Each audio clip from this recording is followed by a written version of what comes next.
Nathan, you probably get the answers, I would think, of people just saying like how they identify, like, well, I'm a mom, or well, I'm a, lawyer. They probably don't really, or you tell me, what are some of the answers you usually get, or some of the issues with that kind of question? Yeah, I'll take my mom for example, and this is not like private information, but I had asked her recently, Mom, because she was a nurse. She then went into hospital administration, and she took that path and never probably made enough money based on how hard she was working, which was like 80-hour weeks. It was like residency training, but she was doing that day in and day out for like 30 years. And wow. She was an ICU nurse, and then was in the office space for so many years. And I asked her, because she always talked about it being not as fulfilling, and I wish I would have been a doctor or whatever else. And so I asked her one day when we were home recently, we're from Pittsburgh, my wife and I said, Mom, what if you could go back in time and do everything all over again, what would you have done? Like, what is the thing now looking back that would have really captured who you are, from a day in and day out standpoint? Because we all work, like we all have jobs, but is that job the thing that's really fulfilling you? And she didn't have an answer. Like, so she was like, I don't know, I guess I would have, I always wanted to be a nurse. And like, it's almost like she didn't even understand the creative process of just dreaming with me. Like, would you have sold seashells by the seashore, Mom? Would you have been a professional surfer? Would you have been an astronaut? I mean, like, who knows? It doesn't really matter. It's not an actual practical question. But the exercise and your inability to complete that exercise is actually at the heart of your health issues. And I'm not saying that that's my mom's issue, but that's the type of response that I get, which is like, you've been redlining it, trying to pay the bills all these years. What if you didn't have to do that thing you did for 30 years? And when you ask somebody who's 30 and they have the opportunity to change their career path, sometimes that is all that they needed. They didn't realize that their adrenals were skunked due to the day in and day out stress of doing a job that wasn't in line with their path. And when we talk about our friend Paul Chek and his work, the 4 doctors, Dr. Happiness is the one that most people neglect. Like, you could be putting in the best foods, moving, doing whatever, great workouts every day. They're joining your yoga classes. They're doing all of the things that they think they're supposed to do, but they're doing this rotten job that doesn't serve them and actually depletes them energetically, depletes them 9 to 5, Monday through Friday. Well, once we fix that, we can really get to the heart of the issue, because your issue is you're unhappy with the way that your life is going.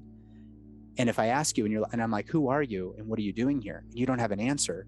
Before we get into surgeries and medications and supplements and fancy water filters, we need to figure that out. We need to figure out, what archetype do you want to embody, and what archetype are you currently embodying? And once we can answer that, then we can start really fine-tuning. And it's amazing how just that conversation alone can lead to so many breakthroughs for people. So it's the body's way of communicating with the soul, of like, hello, wake up, Yeah. So, and even people, in parts of the country who have millions and millions and millions of dollars to spend on whatever their heart desires, like, that's actually the group of people that need this conversation the most. They've been driven into a path in medicine, which, by the way, most doctors are not very rich. Let me just get that off my chest. But, you're going to be earning 6 figures, almost certainly, if you're a physician who's practicing. But like, if you even take a 15,000 foot view and consider the people in big tech, in Silicon Valley, in the banking system, whatever, like, I'm not friends with many of those people, but when they come to me and they're these high power CEOs or executives of some sort, oftentimes they have no answer. They have not even thought about that question.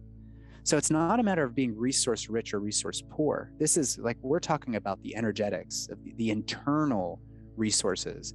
Spiritually rich. Spiritually rich. And again, if your currency is connection, you don't have to put barricades up around your mega complex. You could have your doors open all day, and your community has no need to want to take your resources, because they're so deeply connected to you that it's almost like your resources are theirs. We're in real community now. And that would take our conversation probably in a different direction about the world at large. But my point being that it's not uncommon that those people that have all of the money in the world are not necessarily living longer, better lives. Their health span is not reflecting the resource-rich environment that they've been saturated in. So there's some deep depressive qualities about the American dream. And we're all so habituated to think in that way that if we're not doing something, we're not producing more, that we're not growing our business and doubling our returns this year compared to 2021, that somehow we're failures. And that in and of itself is a spiritual pathology that we're critically missing within our healthcare system. Yeah, I mean, it comes down to how you really define success, right? I mean, you have cultural definition, but a lot of these things that are driving us are really an attempt for the soul to find its connection with itself. Yeah, right. So it's kind of interesting how, we're trying to pursue all these external things, and we all do it, right? But ultimately it's about feeling that real at homeness with you, so then you really can connect with somebody else, because really, how good can you, right, when you don't even really know who you are? Who's connecting with who? I don't even know who I am, really.